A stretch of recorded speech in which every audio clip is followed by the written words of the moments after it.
To deny people their human rights is to challenge their very humanity. Great, powerful statement by Nelson Mandela. I'm Blanquita Cullum, and welcome to our first quarterly conference of Voices Against Trafficking 2021. Thank you to Beulah's Place, Voices Against Trafficking members, the Oregon State University, the great collab that they have there, and to you, our audience online on Facebook and YouTube.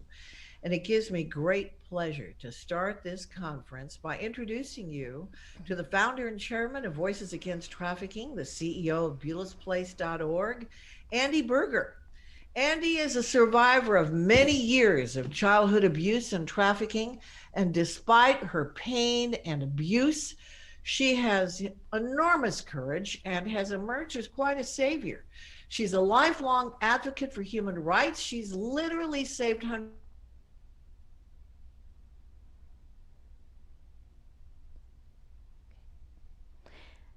Hi, and thank you for being part of Voices Against Trafficking's forum today, everyone. We are so blessed and grateful for you to be here. As Blanquita was saying, I'm Andy Berger, and I am a survivor leader. I survived 17 years of child sex trafficking, a lot of abuse, and many different things from 6 months to 17 years old. And at the age of 5, things were so bad. That was my first attempt at suicide. And the last time my birth mother tried to kill me, I was 17 years old. So I understand what many of the victims of human trafficking are going through. And that was one of the reasons my husband Ed and I created Beulah's Place here in Central Oregon. And that was to help these kids that choose the streets for safety, because that's the safest thing they know. They're running from things that are so monstrous that they don't know what to do. And when we rescue these kids, we find a lot of commonalities. We know, like right now in the US, every 40 seconds, a child 18 years and under is abducted in this country. That's unacceptable. Every 40 seconds, by the time we're done with this forum, we're going to have a lot of kids that have gone missing. And so we work hard to make sure that when we do find these kids, and we do find victims, that they have a chance to realize their purpose and their hope that they are designed to have, and help them to rehabilitate and reintegrate into community. And so after 13 years of Beulah's Place and of helping to rescue hundreds of kids, as Blanquita said, we decided, I felt like we needed to go bigger, we needed to go larger. Our success has helped us gain a lot of favor from members of Congress, from other nonprofit organizations, not only in the US, but in Mexico and other countries. You are going to hear from some amazing speakers. So last year, in January of 2020, I felt like we needed more voices. I'm a victim that became a voice, and I wanted more voices to join with me and join with other organizations collectively to act as one voice for the victims of human trafficking. And that way we could have much more collective power, go to legislators and say, hey, we need more action. We need predators to be put away and kept away. We need victims to get more mental health resources or whatever they need. Almost 6 decades later, I am blessed to be happy, successful, and have the opportunities to help others. But not every victim turns out that way.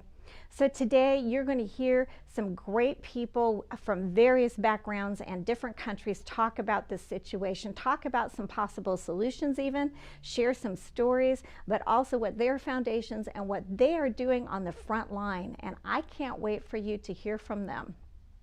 One of the first people we're going to hear from via video is Congressman Jim Costa. Congressman Costa has been a friend of Voices Against Trafficking and myself for some time. He always makes time in one way or the other to join us. He has been working hard since 2005 in the Congress to help victims and to help other people get more information about the millions of men, women, and children that are affected by human trafficking. He has been on countless committees, from agriculture to natural resources to foreign affairs. Very intelligent man, very compassionate. And he has also been a member of the Tom Lantos Human Rights Commission. which is we're going to hear from somebody from that commission as well. But he has just done an amazing job. So without further ado, I would like to introduce my great friend and this great advocate for the rights of all humans, especially the innocents that are victimized in this video that we're going to play for you right now.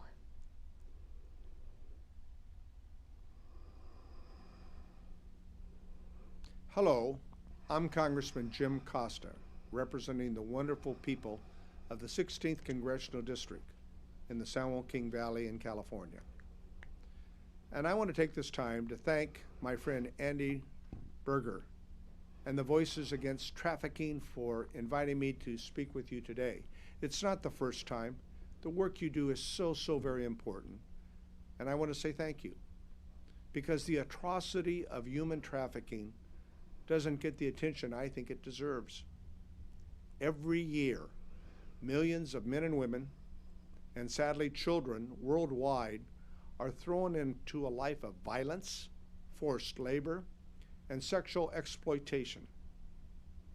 Today, it's estimated that there are more than 40 million victims of human trafficking worldwide. And Lord knows we have our share here in America. It's an issue I have firsthand knowledge of because it's happening in the constituency that I represent in my own backyard in the San Joaquin Valley.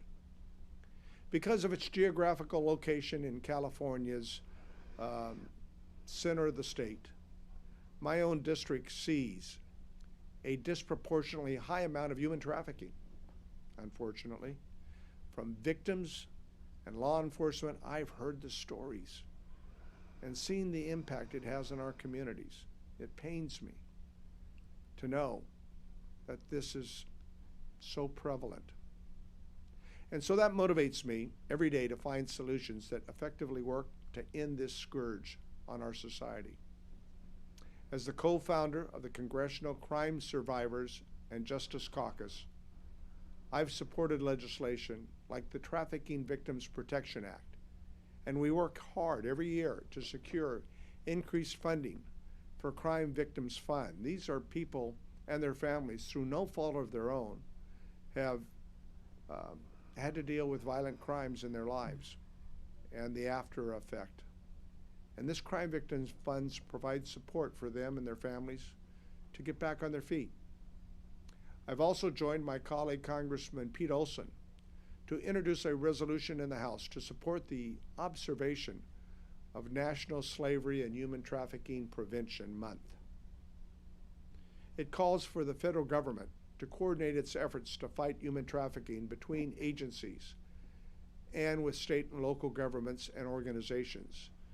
In other words, to work together in a collaborative effort, because I think we can do a better job in ending human trafficking if in fact we work closer together and combine resources. So I want to reiterate my commitment and the commitment of our caucus to continue to pursue lasting solutions that effectively prevent and respond to trafficking victims and to their families who've been hurt, and the many needs they have after that trafficking has taken place. So I just want to thank you again. I know your hearts are all there and you're making a difference every day. God bless you. And I want you to know that I'll do the same.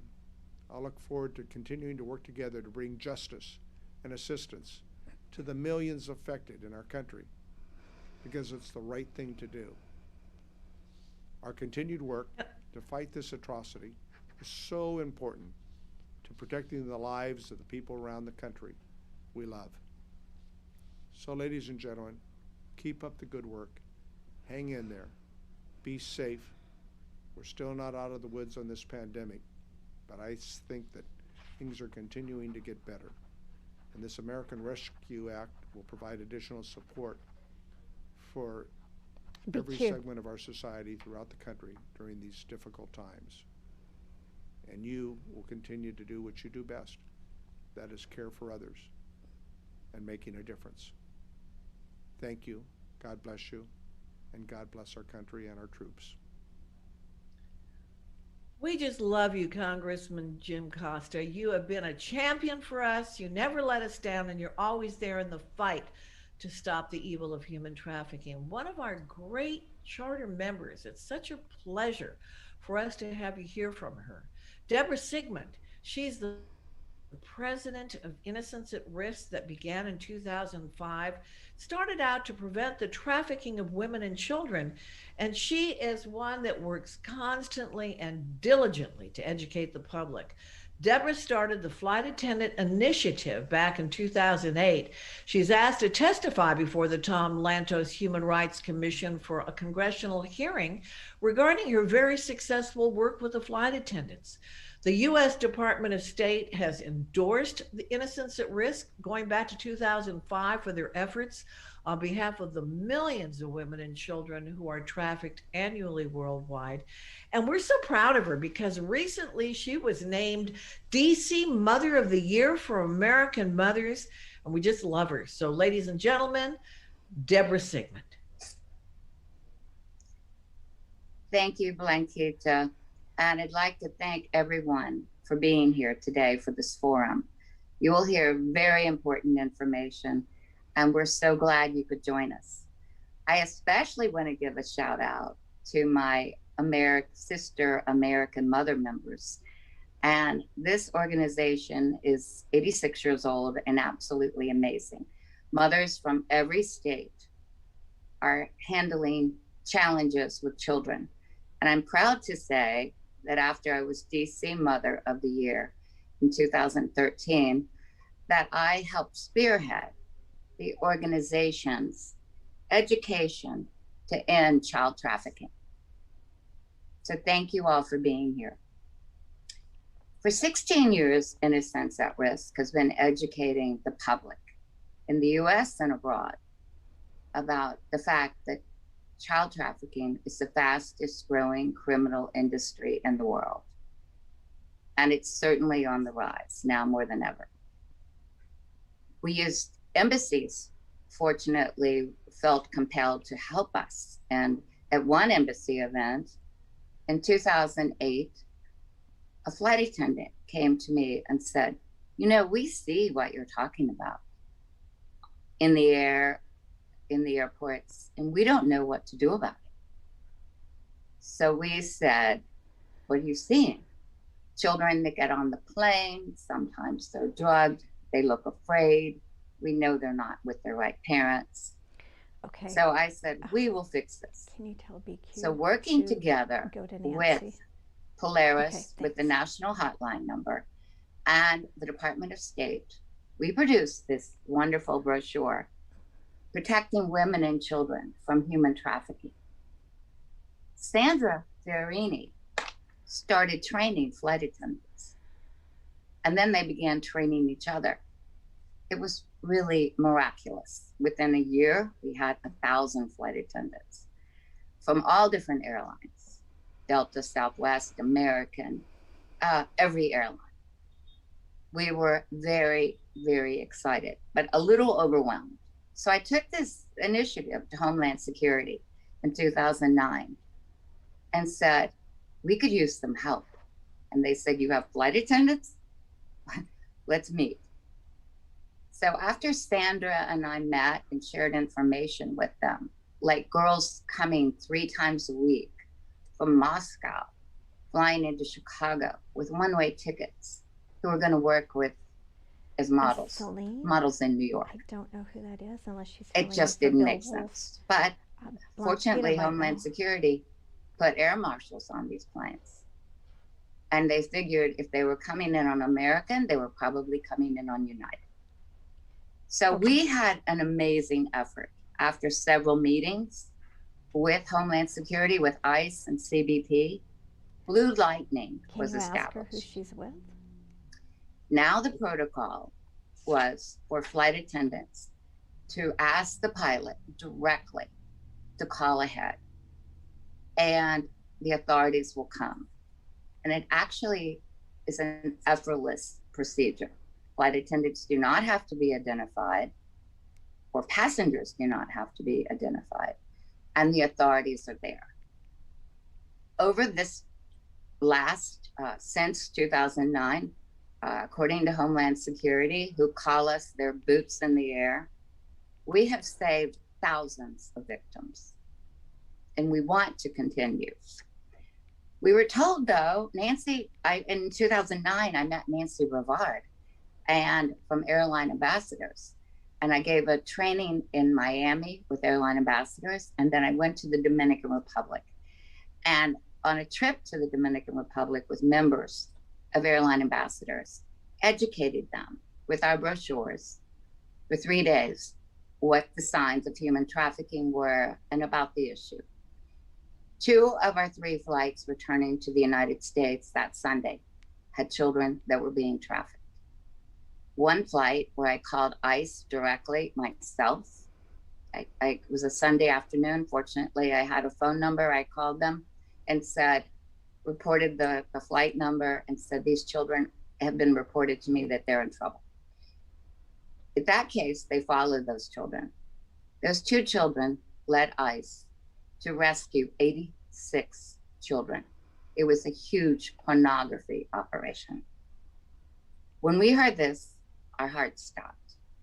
I told ICE, I'm just going to send our innocence at risk board members back and forth to the DR because there are obviously so many children coming. And they said, don't worry, we've got you covered.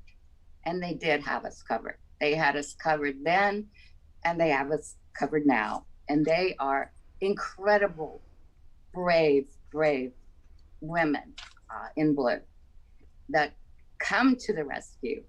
The flight attendants and I can report a situation, or Nancy Rivard can report a situation, but it's ICE that comes to meet the plane. And the FBI helps too. So we're grateful to them. So we love FBI, CIA, and CBP. And this is called Still Blue Lightning. This is their brochure today. Unfortunately, the airlines had let Nancy and me know after Nancy and I had conducted hundreds of training. Nancy did far more than I did. Honestly, it takes 5 minutes to train a flight attendant, but Nancy created an extended training, which has been extremely successful. We've done trainings together in Washington, Phoenix, Tampa. I don't know, but Nancy's gone on to do many more. We have been working together continually to train flight attendants. And the airlines continued to tell us, we've got this covered. We really don't need to. And Blue Lightning from DHS has told the airlines, we are happy to give you the training. And this is what Nancy and I, we also train with. The correct protocol is the flight attendant should ask, if she sees a situation or hears of a situation, ask the pilot to call ahead. Unfortunately, to my dismay and Nancy's too, I heard from a colleague just 2 months ago who was traveling. He actually is with the Department of Justice in charge of all human trafficking programs. He saw a situation on a flight, on a Delta flight, flying back from Delta to Washington, D.C., Reagan Airport. 2 girls with an older woman. The girls were teenagers. It was 3 o'clock on a Friday. Why weren't they in school? This was actually before COVID when he saw them. They should have been in school, or it was his assumption that they should have been in school. And the girls were in tattered sweat clothes, but they had makeup and hair, their nails were done, and it was like they were going to a party. A woman with them was clearly in charge. All of these are clear red flags. The gate agent did not notice them. The flight attendant did not notice them. And finally, Bill on the plane said to the flight attendant, hey, you're going to report this, right? And motioned backwards to the girls. She said, well, what do you want me to do? He said, well, this is Delta. They're supposed to be training their flight attendants. Well, they weren't. And she didn't really know what to do. But fortunately, she did say, what would you like me to do? And he said, I would like you to ask the pilot to call ahead and note and authorize the authorities to do something. Well, she came back 5 minutes later and said, oh, the pilot said we don't have enough information. When I heard this, I was outraged. And so was Nancy, and so was Homeland Security. Everyone I have told, every flight attendant I have told, we cannot believe it. Bill Wolf and I went to Congressman Chris Smith and also Congresswoman Carolyn Maloney with this story. And they were also shocked that this, and Carolyn Maloney said, after all your work, and this cannot go on. This is what we could have heard back in 2008 when we first started, but not 2021. And it is horrific. So we have asked Congressman Smith for a congressional hearing. And as you mentioned, Blanquita, I did speak previously after our initiative with DHS and the flight attendants was established. I did speak before to the Tom Lantos Human Rights Commission. This would be an excellent place for Nancy, Bill Wolf, and I to brief the flight attendants on this situation that happened, because this cannot go on. We cannot have these innocent girls and boys slipping through the cracks. Innocents at risk and airline ambassadors, for us, this is a call to action. And we're asking all of you to, when you're traveling, if you see something, please report it to the gate agent, anyone in a uniform, or a flight attendant. And if they do not wish to, if the flight attendant does not want to be engaged, then when you land, you can call this number. And our office can provide you with all this information and the blue lightning pamphlets. But here is the number to call from DHS: 1-866-347-2423. We will provide you with this number and with blue lightning information. Nancy and I are going to do everything in our power to educate everyone, and everyone on this call can join us in this fight. It is really important. We know that this is one effort. This is effortless. And we know that this has been successful. So we are so thrilled that we can bring it to you, because we know that everyone here cares about children. And we want you to help us. Help us do online trainings for flight attendants, or virtual trainings for flight attendants and everyone, because we're here to help. Innocents at Risk is dedicated to protecting women and children from being trafficked. Men too, but usually it's women and children that they want in the sex trade. So I just want to thank you for being here today. Thank you all. Contact our office. Let us know if you want to help us be our boots in the air.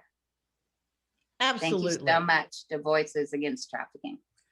Well, we love your work. We're so proud of you, Deborah. And we know that you are going to be with us and advocating out there as one of our champions.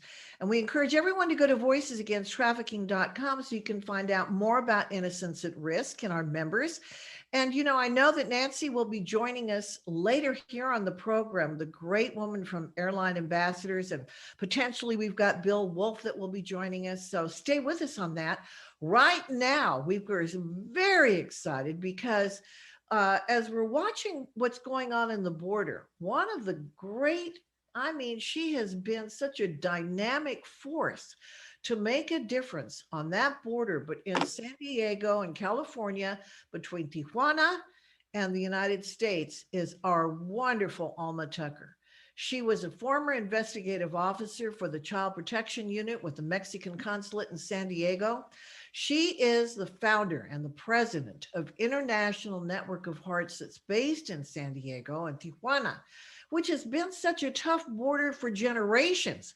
People have no idea the poverty that you find in Tijuana, but Alma's never been hesitant to take on the hardship. She has got 20 years of experience assisting the victims of human trafficking, advocating for their rights within that border region. And she's also the founder of La Casa del Jardín. It is one of the only group homes in Baja California, which is Lower California, that's designed for children and young adults between the ages of 18 to 24 years old that have survived human trafficking. She helps, in particular, it's very unique in Mexico, little boys, also, of course, little girls. And it is an honor. Our dear friend Alma Tucker, thank you for joining us here for our great forum that we have. Thank you so much, Blanquita, for that beautiful introduction. Thank you, everyone. Yes, my name is Alma Tucker, and I'm the president and founder of International Network of Hearts here in San Diego.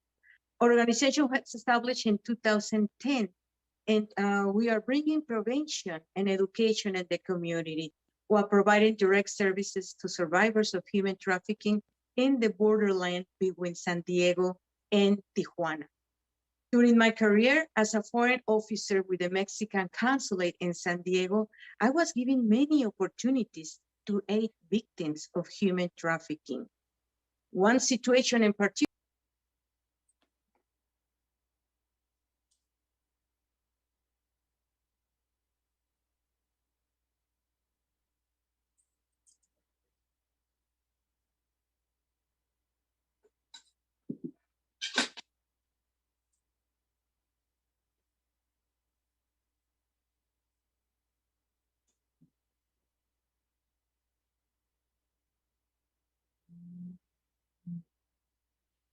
were scared and all alone. She was only 12 years old. I can still hear screaming in the hospital for her mom, looking for her mom everywhere. I promised not to leave her side. And in that moment, I knew I must do wherever possible to avoid any child experiencing that type of abuse. That is what began my family journey directly into the fight against human trafficking. We start helping children in the red light district in Tijuana, and then opened the first and only shelter for minors in all Baja. Our organization fights human trafficking by prevention through educating and training, persecution by working with authorities to arrest pimps and buyers, protection through our long-term shelter. At our shelters, we provide a safe place to heal by meeting physical, mental, emotional, educational needs. We help develop confidence and life skills and preparing reintegration to society. And of course, our children enjoy all types of activities that allow them to feel the freedom of being a child. Believe me, every time that I walk through these shelters, my heart was so happy hearing those children dancing, singing, getting classes. That's what it's all about. We also work with boys. In fact, in January 2018, we opened a safe house for boys, one of the first in the nation. Boys are often known as the silent victims and are in just as much need of rescue as the girls. As you know, human trafficking is a $150 billion industry worldwide. But here in the borderlands, there is a growing problem as migrant numbers has been increased since the start 2021. U.S. Border Patrol apprehended nearly 100,000 migrants in February alone. And the apprehension of minors increased 63% January to February. This presents many challenges, but not just for entry into the United States. Migrants are extremely vulnerable to traffickers. As migrants seek to have their most basic needs met, traffickers know how and where to recruit them, or even capture them. As individuals and organizations involved in the fights against human trafficking, we must raise our voices against human trafficking in this vulnerable population. We invite you to act. Please feel free to reach out with us. If you have any question, please, my email is alma@inhearts.org. Because once you know this is happening, how can you do nothing? You have to take action. In fact, we have many opportunities for involvement. Volunteer, helping raise awareness, becoming a sponsor, and focus, liking, and follow us in our media, Facebook, Instagram, Twitter. Thank you so much for your time. And thank you, Voices Against Trafficking, for including me in this important conversation. Thank you so much. Oh, Alma, te queremos mucho. We love you so much, and we're so proud of what you're doing on the border, because you're exactly the kind of person that is making a difference with a heart for everyone that's being affected. We really love you. And thank you, dear friend. And we have another great new friend of Voices Against Trafficking, although I have to say that this organization is pretty legendary, because I'm talking about the Lantos Foundation for Human Rights and Justice. And originally, it was established in 2008 to continue the incredible legacy of the late Congressman Tom Lantos. And for those of you that don't know, he was the only member of Congress to have survived the Holocaust. He was loved and respected by both sides of the aisle. He was the chairman of the Human Rights Committee for the Congress, but everyone really called it the Lantos Committee because of what he understood more than anyone about being a brother's keeper. And we just love that committee. Now it has gone under the leadership of Dr. Katrina Lantos Sweat, Tom Lantos, the great Tom Lantos' daughter, and she has made that Lantos Foundation a distinguished and respected voice on key human rights concern. Dr. Katrina Lantos Sweat is also the former chair and vice chair of the United States Commission on International Religious Freedom. She teaches human rights and American foreign policy at Tufts University. Currently, she's the co-chair of the board of the Committee for Human Rights in North Korea and the Budapest-based Tom Lantos Institute. Dr. Katrina Lantos Sweat also serves on the advisory board of UN Watch, the annual Anne Frank Award and Lecture, and the Warren B. Rudman Center for Justice, Leadership, and Public Policy. She is a real important voice and force for human rights that has come through her great mother and father. And we're so honored that she's joining us here on Voices Against Trafficking. Doctor. Well, thank you so much. And what an honor it is for me to be part of this incredibly important conversation. I have to say that I'm humbled as I listen to the boots in the air and boots on the ground work of the two remarkable women who just preceded me, because they really exemplify the sort of intimate connection and eyes wide open that is going to be needed if we are going to be able to slay this unimaginable monster of human trafficking, which is on a scale globally that is really hard for us, I think, to wrap our heads around. You know, when we read the statistics that globally human trafficking could involve 20 to 40 million victims, we are left almost speechless.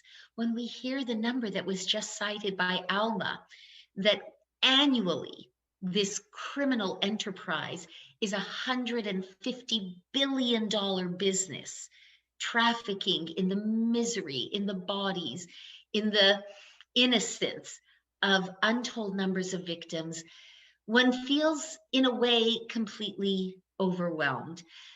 But I think the message above all that I would like to share today, Blanquita, is a message, a lesson I learned from my late father.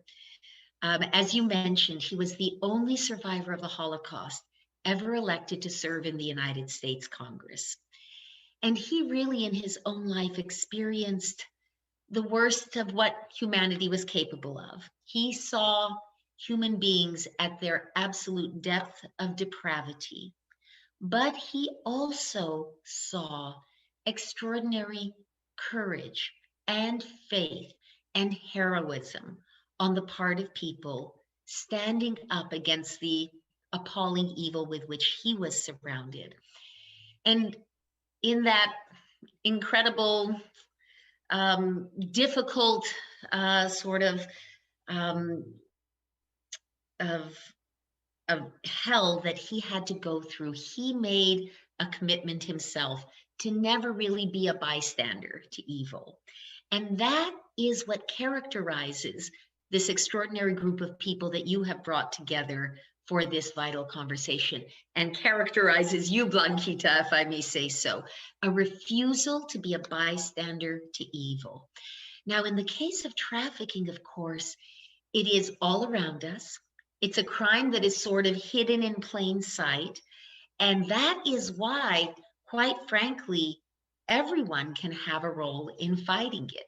We heard a few moments ago about the training of airline stewardesses and pilots and other airline personnel to be able to identify and zero in on a circumstance, a situation, traveling companions that don't look quite right. Something is amiss, whether it's the nature of who is the adult companion with the young girls, what they're wearing, how they're made up. It is that awareness and that alertness to things that simply do not seem right.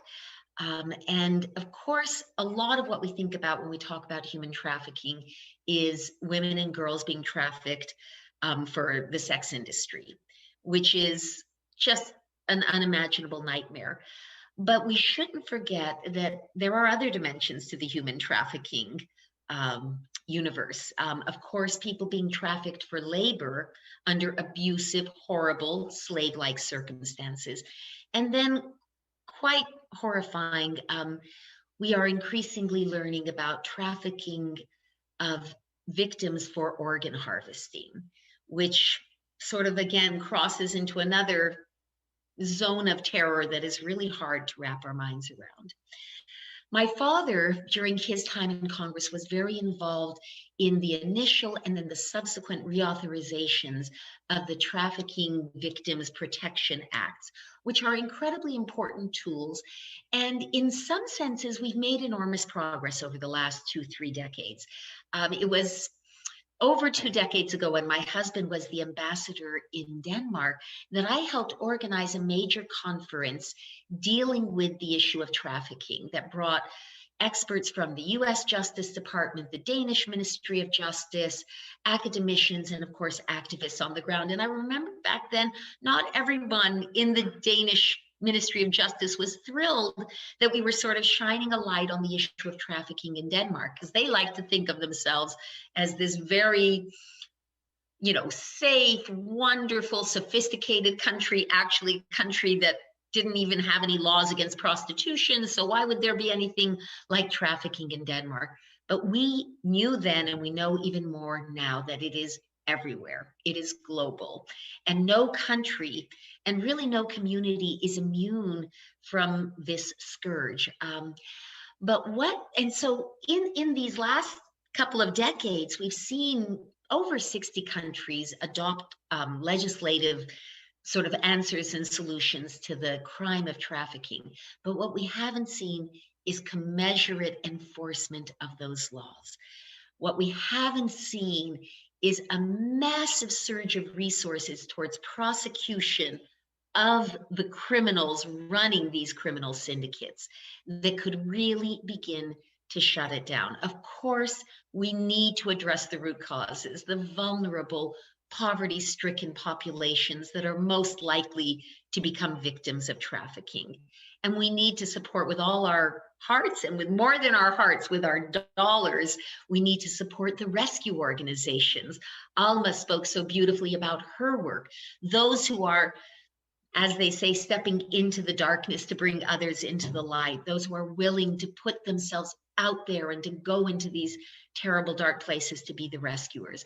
But then the third leg of that stool has to be a more aggressive effort at prosecution and really bringing this body of law that now exists in many places. We have to put the resources and the focus and the prioritization to really make life impossible for these international criminal syndicates. You know, the one thing we must not do, and this I also take from my wonderful late father, is we do not have the luxury, we do not have permission to give up hope. We do not have permission to sort of say the problem is too big to take on. We do not have permission to throw up our hands and say, what can I do? That is the one thing we must never do, because, you know, when we know that this tragedy is going on all around us, when we know how widespread it is, we know that it'll take an equally massive mobilization of people of goodwill, people such as your other guests and speakers who have organized fantastic educational efforts and rescue efforts and law enforcement efforts. But it also takes people overcoming their own reticence, their own awkwardness, their own sense of, do I dare? This doesn't feel right to me, but who do I talk to? What do I do? Do I want to put myself out there? Do I dare to put myself out there? We all have to become aroused and upset and engaged enough that we are willing, wherever we may find ourselves, to act, either to support existing organizations, to partner with them, and then very, very importantly, to call out and to report and to intercede when we think we see signs of individuals who may be victims of trafficking.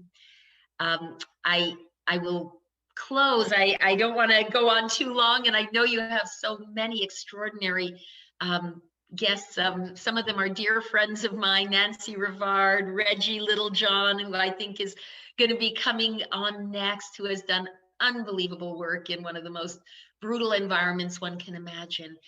But I think I need to close my brief remarks by quoting my late father, Tom Lantos.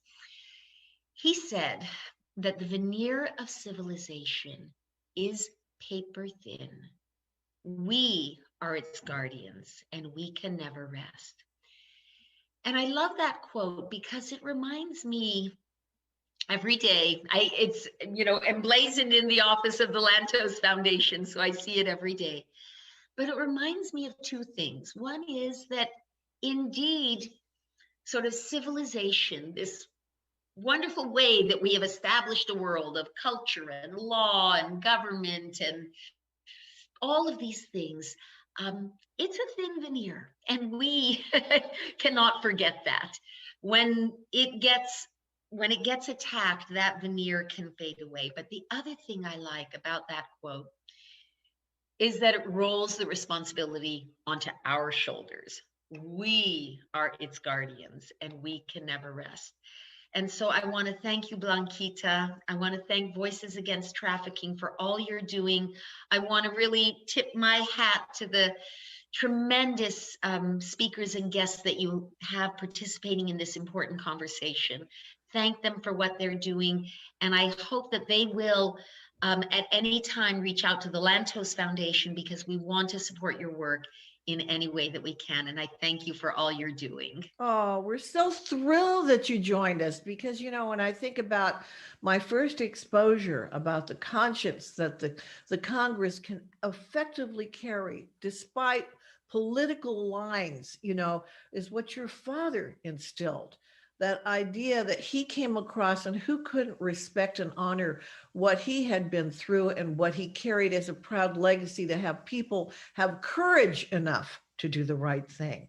And God bless you and your mother and your family and everything that you have been doing for all these years in the support of the direction of human rights. You bear that like a royal banner that all of us need to help you lift, because we want to preserve the rights of people. We bless you for that. Thank you, Dr. Katrina Lantos Sweat. Thank you so much. It's been my honor to be with you.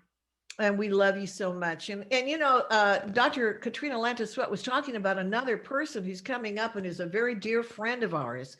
She has taken on a task that's one that you just think is kind of insurmountable. And I'm talking about Reggie Littlejohn.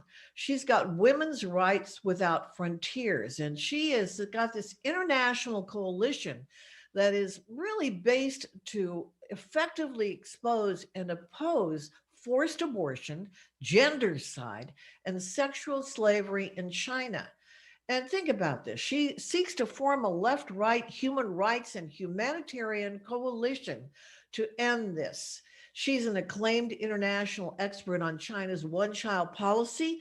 She's testified 6 times in the United States Congress, 3 times in the European Parliament. She's presented at the British, Irish, and Canadian parliaments as well. Her first address at the European Parliament redefined the debate about China's one-child policy, revealing that it has a systematic state-sponsored violence that's really demonstrated against women. This address was included as a chapter in the book Human Rights in China After the Olympic Games, and it's available, just by the way, on Amazon. She's addressed the White House, the United States Department of State, the United Nations, and even the Vatican. She's a frequent guest on radio and TV programs, including CNN, C-SPAN, BBC. And boy, I'll tell you, Reggie has put forth the most amazing, groundbreaking reports that are included, many of them, in the Congressional Record. And she's a dear friend of ours at Voices Against Trafficking. We love her. And Reggie Littlejohn, we can't wait to hear what you have to say. And we want you to unmute yourself. Do we have my dear Andy unmuted so that we can hear her? There we go. I found the button. Thank you, girl, for your extremely generous introduction. And it's a thrill to be here with you, good friend Blanquita, and other friends, Deborah Sigmund, Katrina Lantos Sweat. I mean, it's a great honor to be here. I wish we could be together. It'd be great to see you personally. But yes, my organization, Women's Rights Without Frontiers, we fight forced abortion and the sex-selective abortion of baby girls in China. And one of the things I wanted to talk about is that under the one-child policy, which started officially in 1980, because of son preference, girls were selectively aborted and abandoned. And at its height, there were about 121 boys born for every 100 girls born. And what that has done is it's created a situation in China where there are approximately 37 million more men living in China than women. And that is driving human trafficking and sexual slavery within China and from the surrounding countries. So as many of your viewers probably know, there's something every year the State Department puts out called the Trafficking in Persons Report. That's called the TIP report for short.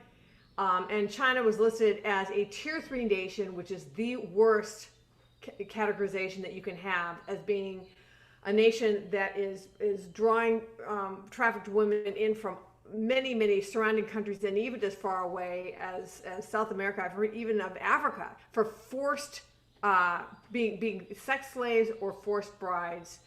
And also is actually a purveyor of girls and women and men for sexual slavery and just forced labor. And then, of course, many of you may know that the Secretary of State, on his last day, Pompeo, said that what China was doing was genocide to the Uyghur population in Xinjiang, and a lot of that had to do with trafficking.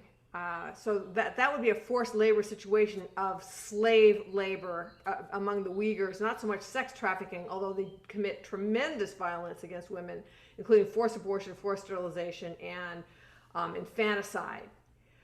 And also Uyghur girls can be trafficked as well to marry Han Chinese men, trying in a genocidal intent, with a genocidal intent to basically exterminate them as a people or break their back as a people. So under the two-child policy, girls are still vulnerable because of son preference. People prefer boys, so they'll let their first child, if it's a girl, live, but on that second child, if they already have a girl, second daughters, and even the occasional third daughter are extremely vulnerable either to sex-selective abortion or abandonment. And so just on a brighter note, I would like to say that we're the only organization in the world that has boots on the ground inside of China, a network of field workers that is saving baby girls from sex-selective abortion, abandonment, and also just horrific poverty, and that is so extreme that either the mother is so stressed out she can't nurse, her milk has dried up and they have no money to buy milk powder, so they're thinking about giving their daughter away. I mean, the situations in China are beyond the imagination of people in the United States. But we have a network on the ground that is able to find these baby girls that are in extremely precarious situations, go to their doors, say to the mother, congratulations on your daughter, girls are as good as boys, and we would like to give you a monthly stipend, like we give them the Chinese equivalent of $25 a month for a year, to empower them to keep their daughters, because the people who are trying to get them to give away their daughter or abort their daughter is usually the husband and the mother-in-law. So this stipend and the encouragement gives the woman the courage to stand up to them and say, no, I'm going to keep my daughter. So we've saved hundreds of baby girls in the Chinese countryside this way. And I guess I would like to end with playing a short video called China, Save a Girl in China. And so these are the faces of our some of the real babies that we're saving in China.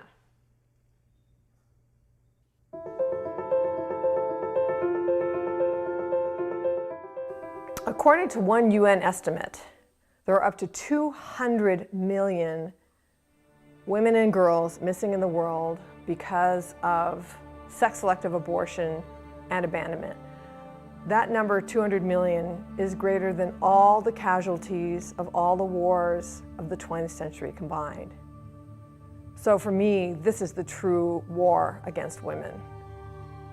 Something that people don't realize is that even under the new two-child policy, or even if there was no coercive birth control in China at all, there'd still be gendercide, because people, for whatever reason, they prefer boys over girls. After the two-child policy was instituted, there was an incident of a woman whose husband forced her to abort 4 baby girls in a year. Wow.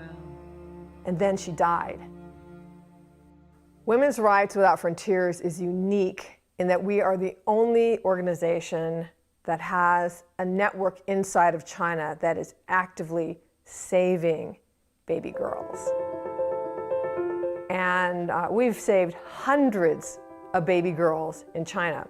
One story that was particularly meaningful to me was of this one woman who was being pressured to have an ultrasound. And she dragged her feet, finally went into the ultrasound, and discovered not only did she have 1, but she was carrying 2 baby girls. So even under the two-child policy, she would have used up her entire quota, and both of them would have been girls. So her mother-in-law started the pressure for her to abort those baby girls, and she didn't want to. She wanted to give birth to her daughters, and she didn't know what to do. So fortunately, our field worker found out about this and went to her door and said, congratulations on your twin daughters. Girls are as good as boys, and we're not only going to offer you 1, but we will offer you 2 monthly stipends for a year to empower you to keep your daughters. And with the encouragement And with the promise of resources, she was able to convince her mother-in-law, convince her husband to allow her to give birth to these girls. And now, of course, everybody's in love with these baby girls. They're totally adorable. And we at Women's Rights Without Frontiers believe that every girl has a right to draw breath on this earth, and that every woman has the right to give birth to her daughter. Girls do not deserve to be terminated just for the crime of being female. Our field workers on the ground in China are incredibly brave. They're flying under the radar screen from the Chinese Communist Party at great risk for themselves. They go in rain, sleet, snow, and make sure that those women get that stipend every month that helps them support their daughters. And they need our help. So I would invite you to join me in what I think is the greatest women's rights battle of our age.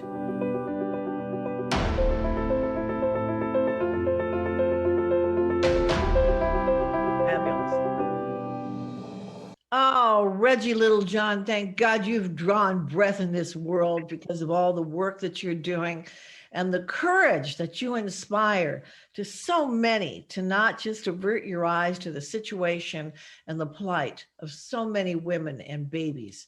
Really, you make a difference every day. We love you so much.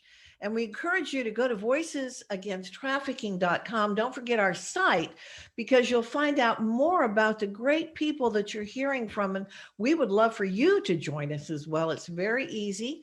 And we'll talk a little bit more about that later. But right now, I have another great friend to introduce you to, Ken Oliver Mendez, who is a wonderful friend. He's the Texas Policy Foundation Senior Director. And let me tell you just a little bit about Ken Oliver. You can check him out at Real Ken Oliver. He's a Senior Director on Engagement and Right on Immigration.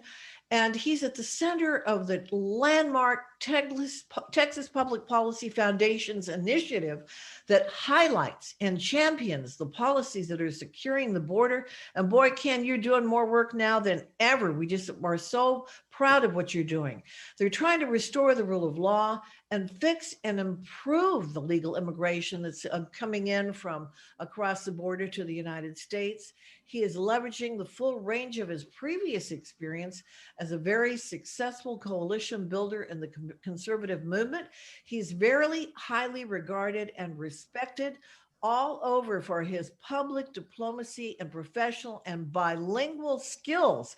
An excellent communicator. Before this, he was the founding director of MRC Latino, the media research that focuses on immigration-related policies and programs. And Ken, we're just thrilled that you're going to share with us what's happening in your aspect of this, which is constantly under a lot of pressure right now.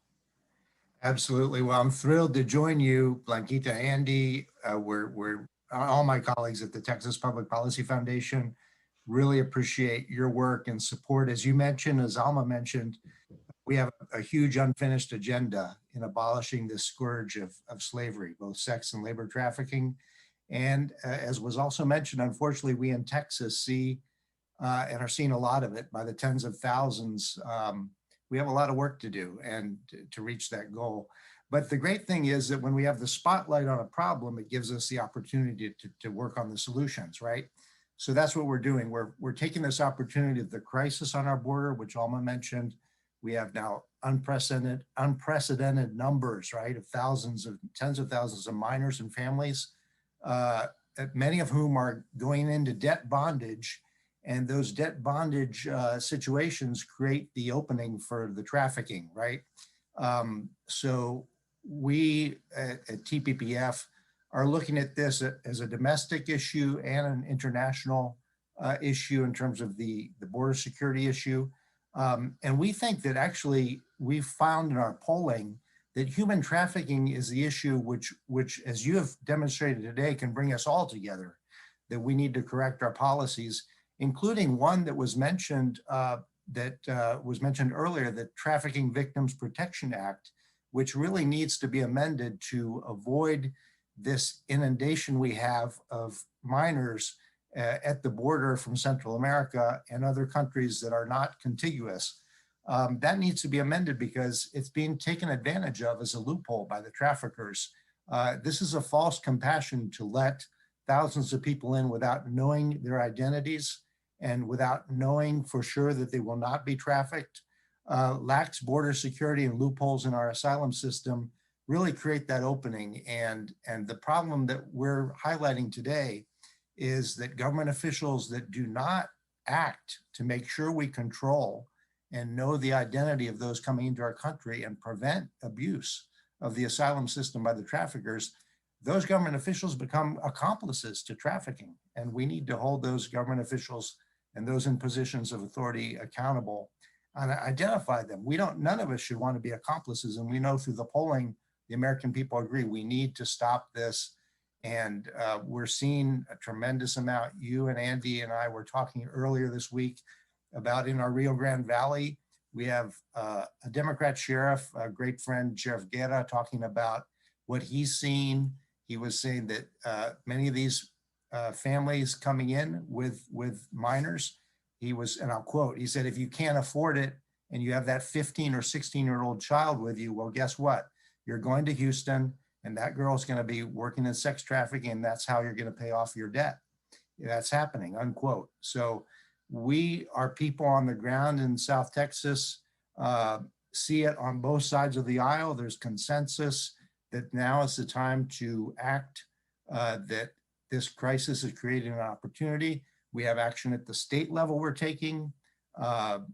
We're promoting E-Verify, which is the employment verification system in certain businesses, which are very subject to trafficking, such as in the hotels and other businesses.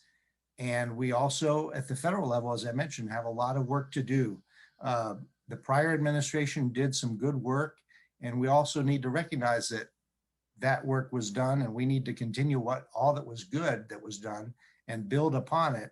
I think we're all learning a lot of lessons right now with the current crisis on the border, and we at the Texas Public Policy Foundation are exerting more and more effort at every level, both state and federal, to join with you in getting the solutions we need to this crisis.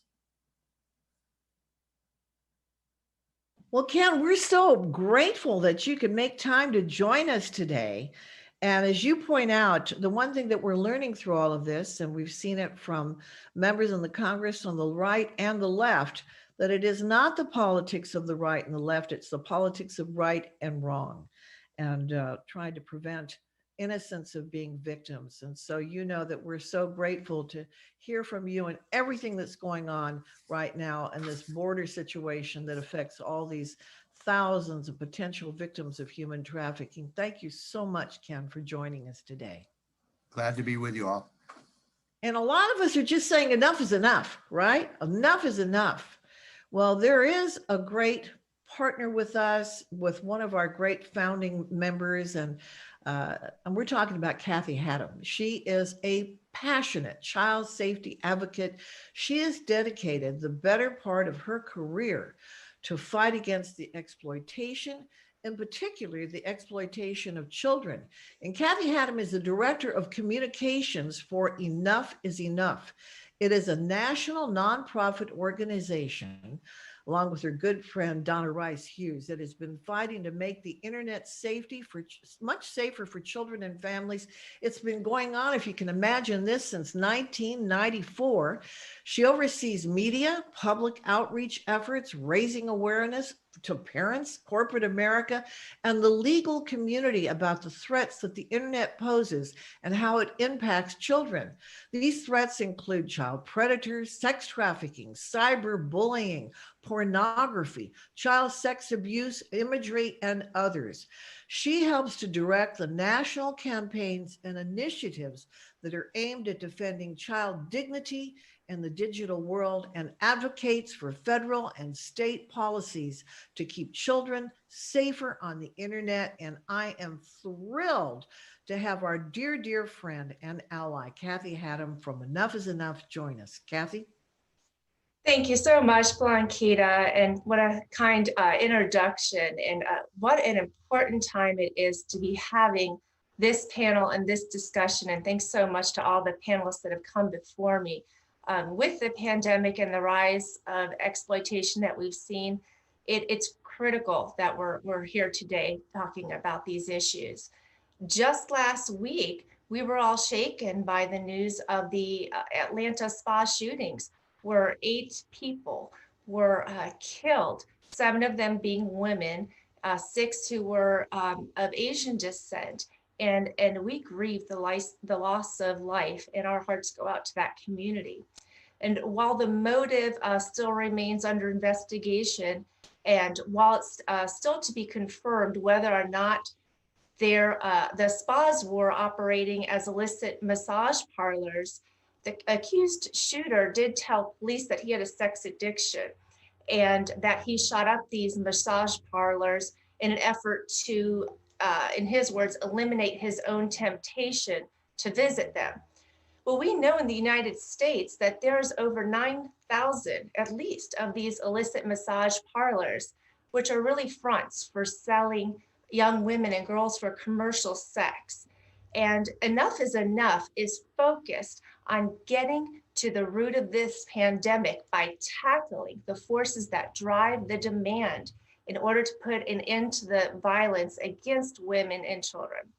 Now, we know peer-reviewed research tells us that sex trafficking, sexual exploitation, and violence against women and children is often fueled by graphic, obscene pornography, which creates this belief, this mentality that women and children are sex objects who are to be used, exploited, discarded. And for the past 3 decades, Enough is Enough has been on the front line educating, as you just shared, Blanquita, corporate America and the legal community and parents on these issues. So how does pornography fuel sex trafficking and sex predation? Well, today's pornography, most of which is prosecutable under federal obscenity law, depicts graphic, obscene content such as brutal torture, rape, incest, choking, eroticized racism, teen rape, and it just goes on. And sadly, this content whets the appetite for even more extreme and deviant content, which fuels the desire for others to act out these fantasies, and sadly on innocent children and vulnerable women.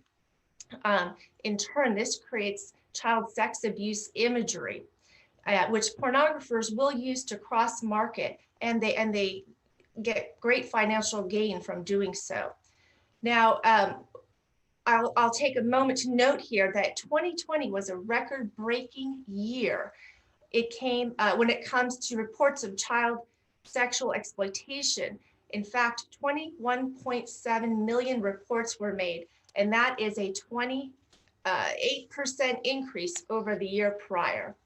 So this imagery drives the demand for victims and to be sold commercially for sex. And in turn, these trafficked victims are further abused when the sex crimes that are committed against them are turned into pictures and even videos. And this continues a cycle. And we call this cycle a cycle of abuse. This cycle cannot be broken until we cut this issue at the core. And the viewing of obscene pornography content is the primary gateway to the purchase of women and children who are being sold commercially for sex. So how are children being impacted by all this? Sadly, they are increasingly becoming consumers. And this is hugely problematic, especially given that children under the age of 10 years old now account for 22% of online porn consumption for those who are under 18. And those who are 10 to 14 years old, they make up 36% of these minor consumers. We know what this material does to them. It fuels addiction. It decreases their brain's gray matter. It increases the risk of sexually aggressive behavior and even acting out what they see. And we know this because the average age of sexual perpetration, of first perpetration of violence, is now 15 to 16 years old. So our kids are getting caught up in this mess. And this is starting with our elementary kids, it's starting with our middle schoolers, and it just goes up and it's getting worse. So during the pandemic, we know we've seen increases in reports on sexting, of trafficking, and especially child sex abuse content. And it certainly does not help that we're getting dangerous and hypersexualized material and content from places such as Teen Vogue or award shows. And a quick note, for those of you who are not sure what Teen Vogue is feeding your children, I encourage you to visit enough.org and see what exactly they are telling them to do. It is horrific. So, so what are we doing at Enough is Enough to really curb and put an end to this? A few things I'd like to share with you real briefly. Number one, we're asking the Department of Justice to enforce all of the existing laws that are on the books designed to prevent sexual exploitation of children. This includes sex trafficking, this includes child sex abuse material, and obscenity. This past December, in fact, we asked the Department of Justice to investigate and to prosecute Pornhub, which is the world's largest aggregate, the world's largest website of pornography, and for a trifecta of these violations that I just mentioned. There's other petitions out there that we fully support and are behind, and they are making huge waves in this effort. Enough is Enough. Ours differs a little slightly in that we do include the obscenity piece, because again, as you remember what I mentioned earlier, in order to tackle this issue, we feel we've got to cut it at the root, which is obscenity. So I wanted to share with you just real quickly testimony that was recently given by a few victims who went before the Canadian Parliamentary Committee. They were testifying to what they experienced on Pornhub. And one of the witnesses said, "I feel like Pornhub has become my human trafficker, and they have been relentless in doing so." Another witness, whose images were non-consensually recorded and uploaded, said, "Nothing will ever be able to undo what has been done. Thanks to Pornhub, today is day 1,292 that I have been naked on these porn types." This exploitation has got to stop. So Enough is Enough issued the bipartisan Children's Internet Safety Presidential Pledge. We did that back in 2016, asking the presidential nominees, if elected, to commit or pledge to making the prevention of sexual exploitation in the digital world a priority, and to also enforce all the existing laws and create new policies designed to prevent sexual exploitation. We did send it to President Biden, and we are hopeful that he will sign it and also continue the momentum from the previous administration that they gained from combating sex trafficking and child sex abuse images. We've also developed and turned this into a similar pledge for governors of every state and also for state attorney generals. And I'll mention finally too that we asked the Department of Justice for an increase in funding against obscenity to prosecute it. And guess what? They did. So in years past, when we asked them why none of this is being prosecuted, we were told, well, we don't really have the budget set aside. Now they do. Finally, I'll mention we launched the Safe Wi-Fi campaign. And what this campaign does is it calls on businesses throughout the entertainment industry, restaurants, the travel industry, including airlines, hotels, universities, etc., to filter their Wi-Fi from child sex abuse content and from obscene pornography. And we really believe that this is an act of corporate responsibility. This is a win-win for anyone who does this. And actually, we've got a few great partners on this call today, Innocence at Risk and airline ambassadors who will be joining us, I believe, in just a moment, who are going to be partnering with us on the airline and hotel side. So these are just a few of Enough is Enough's preventative efforts to help get to the root and stop the demand. I want to end by saying that parents don't often recognize that their child is at risk of sexual exploitation, even from the safety of their own home. As a parent, I deal with these issues myself, and I'm always have to be on the watch and on guard. No child is immune. And so at Enough is Enough, we're here to help you. You can take action right now. You can go to our website and sign the petition asking the Department of Justice to investigate and prosecute Pornhub. And you can sign up for our newsletter so you can continue to get additional updates on our activity, and visit Internet Safety 101. It's a great resource with all that really walks you through all these threats that you can children experience online, and offer preventative measures and resources to help you along the way. So thank you so much again for having me here today. I'm so grateful for this organization and for everything that it's doing, and appreciate. Well, Kathy, we're so thrilled to have you as one of our charter founding members, and your work and the work that you do, and Donna, is just legendary. God bless you. Thank you so much. Thank you. And as you pointed, Kathy, we do have another one of your friends, and we've been talking about her a bit through this whole hour and a half, Nancy Rivard, who is very impressive. She founded Airline Ambassadors International, and she did it initially to provide for orphans and vulnerable children, to provide relief to underprivileged communities around the world. In fact, it is the only, nonprofit leveraging connections with the airline industry to facilitate humanitarian efforts, and it's recognized by the Congress and the United Nations. It was originally prompted by the death of her dad, who she really left a management track with American Airlines to begin to search for meaning.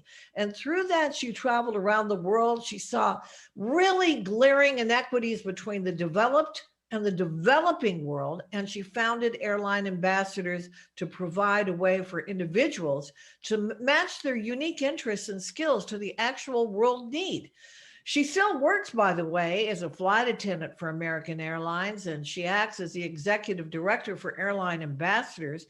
Under her leadership, they have hand-delivered, get this, over $60 million worth of aid to children in 52 countries and orphanages, clinics, and remote communities. Members have really positively impacted over 500,000 children, escorted over 1,000 children in need, and more recently, they have spearheaded industry awareness in human trafficking. So you can imagine, it is time to introduce you to our good friend, Nancy Rivard. Thank you, Blanquita. So great to be here, and it's so wonderful to be a part of the Voices Against Trafficking. It was fun for me to hear Katrina Lantos Sweat, who is one of my dear friends, and both her mother and father, late Congressman Tom Lantos, have been real mentors in my life. I was also great to hear Kathy Hayden speak, because we're partnering together with Innocence at Risk on stopping airports from having any non-safe Wi-Fi, working together on that. I want to give most of my thanks to Deborah Sigmund, who of Innocence at Risk, who brought us the issue of human trafficking in 2009. We didn't even know about it. And on our following trip to Cambodia the next month, we saved a girl who had been abandoned by her mother, who was trafficked, and we learned about the dark reality out there. I knew as Airline Ambassadors President, we had to get involved. So I invited Deb to come with me on the next mission to Dominican Republic to help children like we normally do, to educate our whole team on human trafficking awareness. She had to miss a high school reunion, a big high school reunion, to do that. But I'm glad she did, and you'll know why. She passionately talked about the issue of human trafficking to our team. And amazingly, on 2 flights out of the Dominican Republic, we correctly identified trafficking. Our first tip led to the bust of a pornography ring in Boston, saving 86 children. And we then went on to, contacted Congressman Smith and asked him to assist us in getting the word out to airlines. So Deborah and I both presented at our first briefing to airlines with Congressman Smith in 2010. And when we saw that the airlines took a little bit of action, but not enough, we developed the first industry-specific training on human trafficking awareness, which we have implemented over 130 times around the world. And that's generated over 1,000 tips that we know of to potentially save trafficking. It also led ultimately to the FAA Reauthorization Act, which required training for flight attendants and frontline personnel. And that happened in 2016. And Deborah will tell you what we're working on with Congressman Smith coming up. She's going to speak next, I think. But both of our good friends, Bill Wolf, who's the head of human trafficking at IJM, International Justice Mission, was on a flight recently and saw a human trafficking situation. Turns out this was a major airline, Delta Airlines.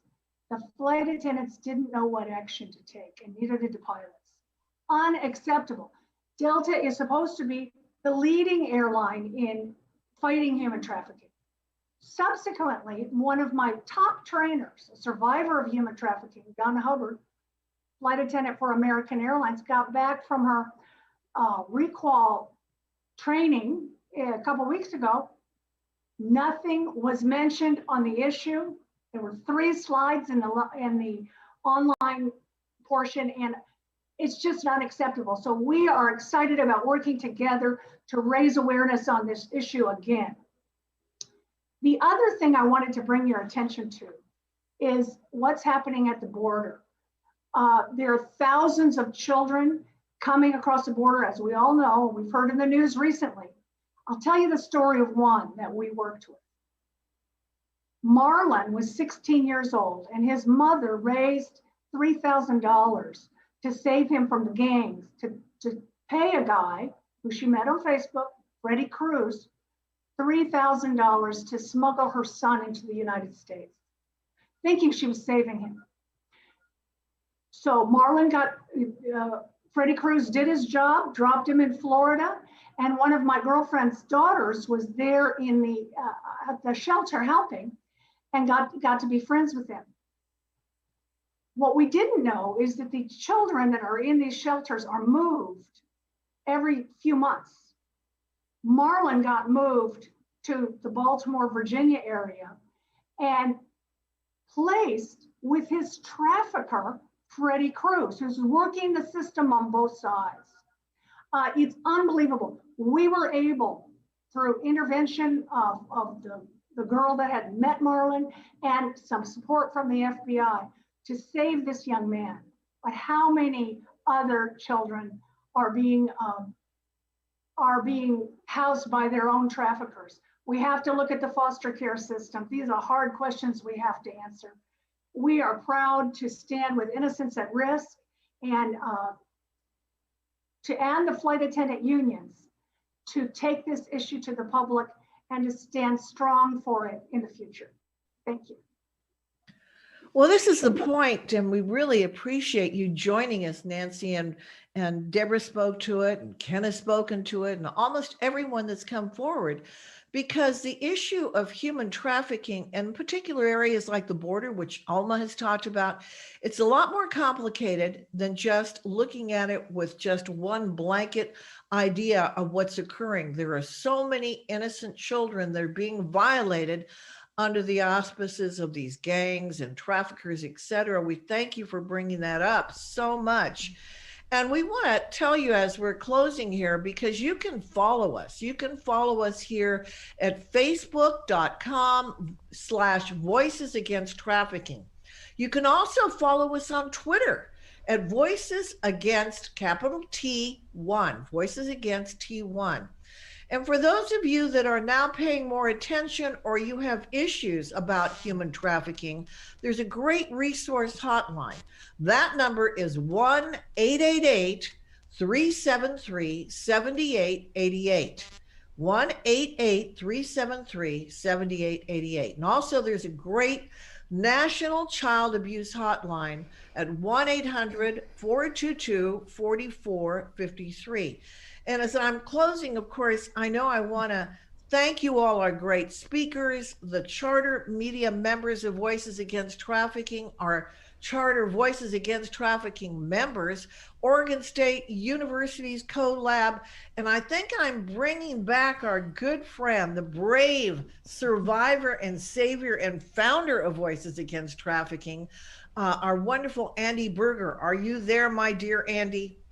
I am here. Thank you so much. What a fabulous afternoon with the incredible speakers we've had, the information. I hope that if you've been watching and listening, that you feel inspired to say, I want to do something, but you know, I'm working, or I have all these kids at home I'm raising, or maybe I don't have money, that kind of thing. But you can be a voice. You can be a voice in your community. Go to your local law enforcement agency, find out what you can report, what they want you to report. And as Nancy and so many of our speakers said today, if you see something, please say something.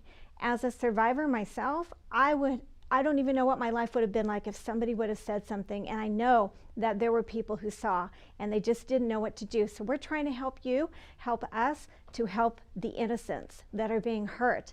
And we are so grateful you've been with us. We are a nonpartisan group. We are a human group. We are focused on saving humans and protecting our precious commodity, which is our children, and all of those who have a future and a hope that they want to give back to this country and globally. And if we unite as a nation, if we unite as a global community, we can make great headway and turn the tide against the predators for a change. They've had a long run, generation after generation, of hurting, and we want to change that, just as all the speakers have a piece in that. So Voices Against Trafficking operates as one voice, but we have many, many spokes in our wheel. And if you would like to join that, we would love to have you. VoicesAgainstTrafficking.com. Go to our website, click on join. It's free. But if you'd like to help us out and cover cost of forums like this, you're welcome to do a one-time $25 membership for life. Not many things you get in life for $25, but we're one of them, and we appreciate you watching. And please circle June 30th on your calendars. We're going to have a whole new panel of speakers bringing you more up-to-date information. And we're also going to bring you more hope, because there is hope. I look at my life as a child that had nothing and nowhere to go. And honestly, to be here today with all of these magnificent people and all of you out there, that is more than a dream come true. And I'm going to keep fighting because we have more kids to go get. So thank you. God bless you and yours. And we'll see you in June.